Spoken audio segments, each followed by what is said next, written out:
વડોદરા શહેરમાં આવેલ એસએસજી હોસ્પિટલમાં સારવાર અર્થે આવતા દર્દીઓને અને પરિવારજનોને તાત્કાલિક ધોરણે સુવિધાઓ ઉપલબ્ધ કરવા બાબતે સાથે જ હોસ્પિટલની બેદરકારી બદલ જવાબદારોને સૂચનાઓ આપવા જણાવવામાં આવેલ આવેદનપત્ર આપવામાં આવ્યું। મધ્ય ગુજરાતની સૌથી મોટામાં મોટી એસએસજી હોસ્પિટલમાં ઘણી બેદરકારી જોવા મળે છે અને સુવિધાઓનો અભાવ જોવા મળે છે। જેમ કે ગત વર્ષોમાં રૂક્ષ્મણી ચૈનાની પ્રસૂતિ વોર્ડમાંથી કેટલાક મહિલાઓ પોતાના બાળકને જન્મ આપી તડછોડવાની ઘટના બની હતી। ત્યારબાદ એસએસજી હોસ્પિટલમાં આવેલ રૂક્ષ્મણી ચૈનાની પ્રસૂતિ વોર્ડના દાખલ દર્દીઓને મળવા માટે સમય નક્કી કરવામાં આવ્યો અને દર્દીઓને મળવા માટે પાસ સિસ્ટમ કરવાથી ઘણો ફાયદો થશે અને દર્દીઓને પણ આરામ મળશે।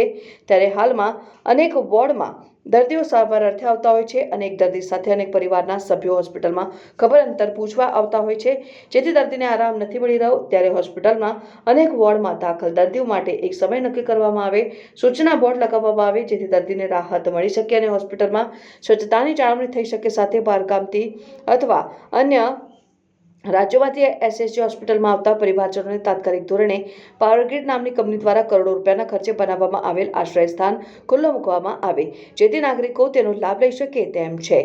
હાલમાં દર્દીઓ સારવાર હેઠળ હોય, પરિવારજનો શિયાળામાં, ઉનાળામાં અને ભરબપોરે ચોમાસે ખુલ્લામાં શૌચક્રિયા માટે બહાર સૂતા હોય છે, ત્યારે અનેક લોકો ગંદકી ફેલાવે છે, ત્યારે હોસ્પિટલનું નામ ખરાબ થતું હોય છે। હોસ્પિટલમાં આવતા અનેક લોકો બહાર ખુલ્લામાં રાત્રિના સમયે મોટેથી અવાજ કરતા હોય છે, ત્યારે સિક્યુરિટી ગાર્ડ અને પરિવારજનો સાથે ઘર્ષણ થતું હોય છે।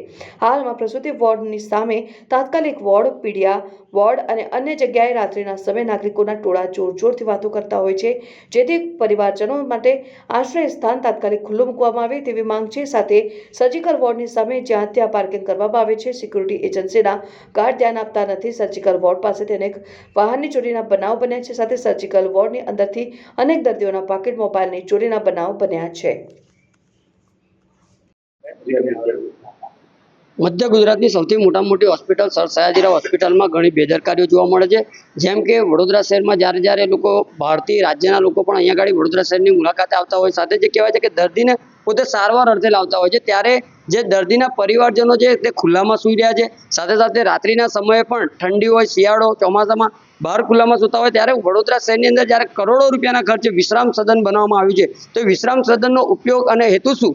એટલે ખાસ કરીને વહેલામાં વહેલી તકે ચાલુ કરવામાં આવે। સાથે એક્સરે વિભાગ હોય, સોનોગ્રાફી વિભાગ હોય કે તમામ જગ્યાઓ પર લાલિયાવાડી ચાલી રહી છે। સર્જિકલ વોર્ડની વાત કરીએ તો ત્યાં આગળ અવારનવાર ચોરીના બનાવો બનતા હોય છે, ઘણા લોકોના મોબાઈલ, પર્સની ચોરી થતી હોય છે અને અનેકવાર રાવપુરા પોલીસ સ્ટેશનમાં ફરિયાદ પણ નોંધાવવામાં આવે છે લોકો દ્વારા। ત્યારે ખાસ કરીને સિક્યુરિટી જે ઇન્ચાર્જ હોય, સિક્યુરિટીના કર્મચારીઓ હોય, તેઓને પણ સૂચના આપવામાં આવે, આડેધડ પાર્કિંગ કરવામાં આવે છે, તેની પણ તકેદારી રાખવામાં આવે। એટલે ઘણી બધી સમસ્યાઓના ભાગરૂપે આજે વડોદરા શહેરના જે સુપ્રિન્ટેન્ડન્ટ સાહેબ, એસએસજી હોસ્પિટલના સુપ્રિન્ટેન્ડન્ટ સાહેબને આજે અમે આવેદનપત્ર આપીને રજૂઆત કરી છે અને વહેલામાં વહેલી તકે સંપૂર્ણ નિરાકરણ આવે તે હેતુથી કામગીરી કરવામાં આવે, તેના માટે આજે રજૂઆત કરવા માટે આવ્યા હતા।